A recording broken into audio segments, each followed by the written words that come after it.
2019 ആലുവ കൊലക്കേസിൽ ആന്റണിയുടെ വധശിക്ഷ നടപ്പിലാക്കുന്നതിന് വേണ്ടി ഉണ്ടാക്കിയ കയറാണ്. എന്നാൽ ആന്റണിയുടെ വധശിക്ഷ ജീവപര്യന്തമായിട്ട് കുറച്ചതിന്റെ ഫലമായി അന്ന് വധശിക്ഷ നടപ്പിലാക്കാൻ കഴിഞ്ഞില്ല. അതുകൊണ്ടാണ് ഈ കയർ നമുക്ക് കാണാൻ കഴിഞ്ഞത്. വധശിക്ഷ നടപ്പിലാക്കിയാൽ ആ കയർ കത്തിച്ചു കളയാണ് ചെയ്യുന്നത്.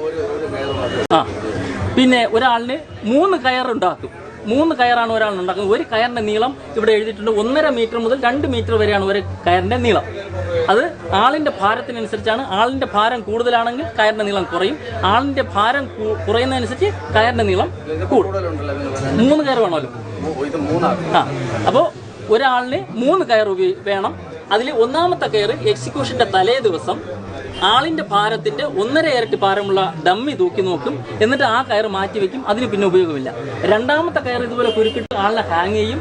മൂന്നാമത്തെ കയർ ഈ രണ്ടാമത്തെ കയറിന് എന്തെങ്കിലും ഡാമേജ് സംഭവിച്ചാലോ എന്നുള്ള പ്രിക്കോഷന്റെ പേരിൽ മാത്രം ഉണ്ടാക്കുന്ന കയറാണ്. ആ കയറിനും പ്രത്യേകിച്ച് ഉപയോഗമില്ല. എക്സിക്യൂഷൻ കഴിഞ്ഞ ഉടൻ തന്നെ 3 കയറും കത്തിച്ച് കളയാണ് ചെയ്യുന്നത്. ഈ കയറിന്റെ വണ്ണം എന്ന് പറയുന്നത് 2.5 സെന്റിമീറ്റർ ആണ്. 2.5 സെന്റിമീറ്റർ അതിന്റെ ഡയമീറ്റർ, അതായത് 1 ഇഞ്ചാണ്. പിന്നെ പറയുന്നത് ഈ ലോക്ക് പുതിയ സംവിധാനമാണ്. നേരത്തെ ഈ ഇതിൽ കാണുന്ന ഈ കെട്ടാണ് ഉപയോഗിച്ചത്, കെട്ടിയാണ് ഉപയോഗിച്ചത്. നമ്മൾ സിനിമയിൽ കാണുമ്പോൾ ഈ കെട്ട് ഇങ്ങനെ വെച്ചിട്ട് ഈ ബാക്കിൽ ഇറക്കുന്നു. പക്ഷെ ജയിലിൽ ചെയ്യുന്നത് ബാക്കിലല്ല ഇത് ടൈറ്റ് ചെയ്യുന്നത്. ലോക്കായാലും കെട്ടായാലും ആളിന്റെ കഴുത്തിന്റെ ഇടത് ഭാഗത്ത് വരണം. ഇവിടെ ഇടത് ഭാഗത്ത് ഈ കെട്ടോ ലോക്കോ ടൈറ്റ് ആയി കഴിഞ്ഞാൽ ആളിന് സൗണ്ട് ഉണ്ടാക്കാൻ കഴിയില്ല, ഒച്ച ഉണ്ടാക്കാൻ കഴിയില്ല, അയ്യോ അമ്മോ എന്നൊന്നും വിളിക്കാൻ കഴിയില്ല. അതുകൊണ്ടാണ് ഇവിടെ തന്നെ ലോക്ക് വരണമെന്ന് പറയാൻ കാരണം. അതായാലും ഇതായാലും ഇവിടെ തന്നെ കെട്ട് വരണം. സിനിമയിൽ കാണുന്ന പോലെ ബാക്കിലല്ല കെട്ട് വരേണ്ടത്, ഇവിടെയാണ് കെട്ട്. ആളിന്റെ കഴുത്തിന്റെ ഈ ഭാഗത്താണ് കെട്ട്, ഇടത് ഭാഗത്താണ് കെട്ട് വരേണ്ടത്. പിന്നെ സിനിമയിൽ മാത്രമേ ഈ ഹാങ് ചെയ്ത ആൾ രക്ഷപ്പെട്ടിട്ടുള്ളൂ. ജീവിതത്തിൽ ഇതുവരെയും ഹാങ് ചെയ്ത ആൾ രക്ഷപ്പെട്ടിട്ടില്ല. ഹാങ് ചെയ്ത് 5 മിനിറ്റ് കൊണ്ട് തന്നെ ആൾ മരിക്കും. എന്നാലും 1 മണിക്കൂറിന് ശേഷം ഡോക്ടർ ഡെത്ത് കൺഫേം ചെയ്തതിന് ശേഷം മാത്രമേ ഇയാളെ പുറത്തു കൊണ്ടുപോകൂ. ആരാച്ചാരെ കുറിച്ച് പറയാം. ഈ ആരാച്ചാരെ കുറിച്ച് ഇപ്പം KR-മീരയുടെ നോവലിലൊക്കെ ആരാച്ചാരെ കുറിച്ചൊക്കെ കേരളത്തിലുള്ള ആളുകൾ കൂടുതലായിട്ട് വായിക്കാൻ തുടങ്ങി. ആരാച്ചാരെ കുറിച്ചൊക്കെ കുറിച്ചറിയാൻ മുമ്പ് ആരാച്ചാർ എന്നൊരു പോസ്റ്റ് ജയിലിലുണ്ടായിരുന്നു. ഇന്ന് അത് അത്രയും ഫ്രീക്വന്റ് ആയിട്ട് വധശിക്ഷ നടപ്പിലാക്കാത്തത് കൊണ്ട് ആരാച്ചാറിന്റെ പോസ്റ്റ് ഇപ്പം ആവശ്യമില്ല. കോൺട്രാക്ട് ബേസ് അന്നേരം ഒരു നോട്ടിഫിക്കേഷൻ വരുന്നു, ആരാച്ചാറുടെ ആവശ്യമുണ്ട്. അപ്പോൾ ആവശ്യമുള്ളപ്പോൾ ഇന്റർവ്യൂവിന് വരുന്നു. അപ്പോൾ എക്സ്പീരിയൻസ് വേണ്ട. ഇന്റർവ്യൂവിന് വരുമ്പം അവരുടെ മാനസികാവസ്ഥയെല്ലാം പരിശോധിച്ചതിന് ശേഷം എഴുതുന്നു. അവരുടെ റിമ്യൂണറേഷനാണ് 2 ലക്ഷം രൂപയാണ് ഒരു കൊല ചെയ്ത് ഒരാളിനെ എക്സിക്യൂഷൻ നടപ്പിലാക്കുന്നതിനുള്ള റിമ്യൂണറേഷൻ 2 ലക്ഷം രൂപയാണ് ഇപ്പോൾ സർക്കാർ നിശ്ചയിച്ചിട്ടുള്ളത്.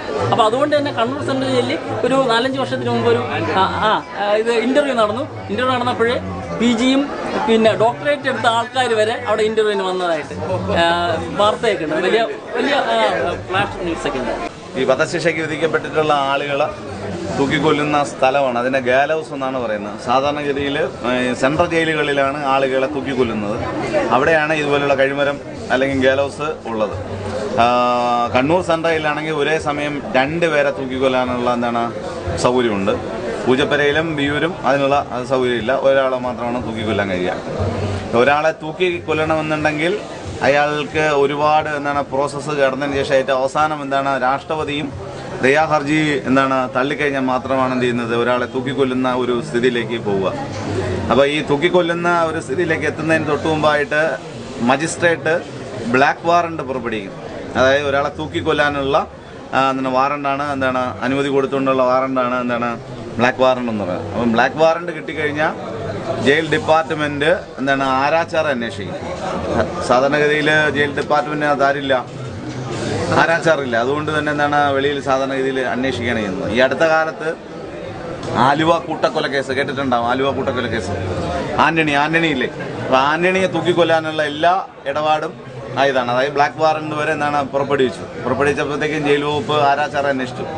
പണ്ട് കാലത്താണെങ്കിൽ തമിഴ്നാട്ടിൽ നിന്നാണ് ആളുകൾ വന്നുകൊണ്ടിരുന്നത്. ഒരു പ്രത്യേക സമുദായത്തിൽപ്പെട്ടിട്ടുള്ള ആളുകളാണ് ഈ ആരാച്ചാറായിട്ട് വന്നിരുന്നത്. പക്ഷേ ഇപ്പോൾ അവരാരും വരുന്നില്ല. അപ്പം അങ്ങനെ വന്നപ്പോഴത്തേക്കും പത്രത്തിൽ എന്ത് ചെയ്തു, പരസ്യം കൊടുത്തു. പത്രത്തിൽ പരസ്യം കൊടുത്തപ്പോഴത്തേക്ക് ഏകദേശം 1500 അടുപ്പിച്ചിട്ടുള്ള ചെറുപ്പക്കാരായിട്ടുള്ള ആളുകൾ അപേക്ഷ ജയിൽ വകുപ്പിന് നൽകി. അപ്പോൾ അതിനുള്ള ഒരു കാരണം എന്ന് വെച്ച് കഴിഞ്ഞാൽ നല്ലൊരു റെമ്യൂണറേഷൻ കൊടുക്കും. കാരണം 2 ലക്ഷം രൂപയാണ് ഒരാളെ തൂക്കിക്കൊന്ന കൊടുക്കുന്നത്. അതുകൊണ്ട് തന്നെയാണ് ഒരുപാട് പേര് ഇതിനകത്തേക്ക് വന്നത്. പക്ഷേ നിർഭാഗ്യവശാലോ ഭാഗ്യവശാലോ തൂക്കിക്കൊല്ലാനായിട്ട് ആളെ ആവശ്യമായിട്ട് വന്നില്ല. കാരണം രാഷ്ട്രപതി എന്ത് ചെയ്തു, ദയാഹർജി രാഷ്ട്രപതി എല്ലാ തരത്തിൽ രാഷ്ട്രപതിയും ദയാഹർജി തള്ളതിന് ശേഷം പാർലമെന്റ് സമിതി വഴി ഇയാൾ കൊടുത്ത് അതിനെ സ്വീകരിച്ചിട്ടാണ് എന്ത് ചെയ്തത്, ഇയാളെ വധശിക്ഷയിൽ നിന്ന് ഒഴിവാക്കി കൊടുത്തത്. അല്ലെന്നുണ്ടെങ്കിൽ തൂക്കായിരുന്നു. ഈ അവിടെ ഇരിക്കുന്ന കയറെന്ന് പറയുന്നത് അയാളെ തൂക്കാനായിട്ട് വെച്ചിട്ടുള്ളതാണ്. സാധാരണഗതിയിൽ തൂക്കിക്കഴിഞ്ഞാൽ അതന്നെ കരിയിച്ച് കളയാണ് ചെയ്യുന്നത്. അപ്പോൾ അയാളെ തൂക്കാൻ പറ്റാത്തത് കൊണ്ട് അതിപ്പോൾ ഇവിടെ കാണാൻ പറ്റിയെന്നുള്ളതാണ്. അപ്പോൾ ഈ തൂക്കുന്നതിന് മുമ്പായിട്ട് അയാളുടെ ബോഡിക്കും ബോഡി വെയിറ്റിന് ആനുപാതികമായിട്ട് മണൽച്ചാക്ക് എന്ത് ചെയ്യും, മണൽച്ചാക്ക് ഇട്ട് അതിനേക്കാളും വെയിറ്റ് കൂടിയ ഇതാണ് കെട്ടിത്തൂക്കി ഏകദേശം 2-3 മണിക്കൂർ വരെ ഇട്ട് അതിൻ്റെ ആ കയറിൻ്റെ ഉറപ്പ് ശരിയായി ബോധ്യപ്പെട്ടതിന് ശേഷം മാത്രമാണ് എന്ത് ചെയ്യുന്നത്, ആ തൂക്കാനായിട്ട് ആ കയറെടുക്കുന്നത്. പിന്നെ ഈ തടിയുണ്ടല്ലോ, തടി ഈ PWD എഞ്ചിനീയർ എന്ത് ചെയ്യും 4 ദിവസത്തിലായിരിക്കും വന്നിട്ട് എന്ത് ചെയ്യും ഇതിൻ്റെ തടിയുടെ ഈ കഴിമരത്തിൻ്റെ അതിൻ്റെ ശക്തിയും പരിശോധിക്കും. അപ്പോൾ ഈ മരിക്കുന്ന തൂക്കിക്കൊല്ലുന്നതിൻ്റെ അന്ന് രാവിലെ സൂപ്രണ്ട് അയാളുടെ സെല്ലിൽ ചെന്നിട്ട് അയാൾ ചെയ്തിട്ടുള്ള കുറ്റം എന്താണെന്നുള്ളത് വായിക്കും. അപ്പോൾ അവിടെ കിടക്കുന്ന ആളൊരു ബംഗാളിയാണെന്നുണ്ടെങ്കിൽ ഇംഗ്ലീഷിലാണ് എന്ത് ചെയ്യണം സൂപ്രണ്ട് വായിക്കുക. അപ്പോൾ ആ ബംഗാളിയിലേക്ക് ആ ഭാഷയിലേക്ക് എന്ത് ചെയ്യും ട്രാൻസ്ലേറ്റ് ചെയ്ത് കൊടുക്കും. വായിക്കും ജഡ്ജിമെന്റ് ഇയാൾ വായിച്ചതിന് ശേഷം എന്ത് ചെയ്യുന്നത്, അപ്പോൾ ഒരു ട്രാൻസ്ലേറ്റർ ആയിട്ടുള്ള ഒരാളെ അവിടെ കൊണ്ടുവന്ന് അയാളെ ബോധ്യപ്പെടുത്തും, നിങ്ങളെ ഇന്ന കാരണം കൊണ്ട് നിങ്ങളെ തൂക്കിക്കൊല്ലുന്നു എന്ന് പറഞ്ഞുകൊണ്ട്. പിന്നെ അവിടെ നിന്ന് നടത്തിച്ചു കൊണ്ടുവന്ന് ഇതുപോലെ കഴിമരത്തിൽ കയറ്റി ആരാച്ചാറാണെന്ന് ചെയ്യുന്നത് ഈ കഴുത്തിൽ കുരുക്കിടുന്നത്. ഈ കുരുക്കിടുന്നതിന് ഒരു പ്രത്യേകത ഉണ്ട്.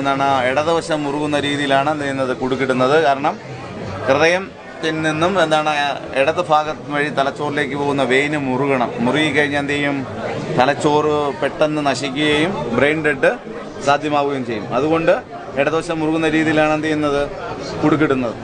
അപ്പോൾ ഇതുപോലെ കൊണ്ടു നിർത്തിയതിന് ശേഷം സൂപ്രണ്ടാണ് ആംഗ്യം കാണിക്കുക, തൂക്കാൻ വേണ്ടിയിട്ടുള്ള ആംഗ്യം കാണിക്കുന്നത്. അപ്പോൾ ഇതുപോലെ ലിവർ എന്ത് ചെയ്യും, ലിവർ വലിച്ച് ഏകദേശം 1 മണിക്കൂറോളം എന്ത് ചെയ്യണം ഇയാളെ ഹാങ് ചെയ്തിട്ട് ജയിലിലെ ഡോക്ടർ പരിശോധിച്ചിട്ട് പൾസൊന്നും ഇല്ലെങ്കിൽ മാത്രം എന്ത് ചെയ്യും അഴിക്കും. ഈ തീഹാർ ജയിലിൽ ഒരു ഇരട്ട സഹോദരന്മാരെ തൂക്കിയപ്പോഴത്തേക്കും അതിലൊരു സഹോദരൻ പൾസ് ഉണ്ടായിരുന്നു. 1 മണിക്കൂറിന് ശേഷവും പൾസ് ഉണ്ടായിരുന്നു.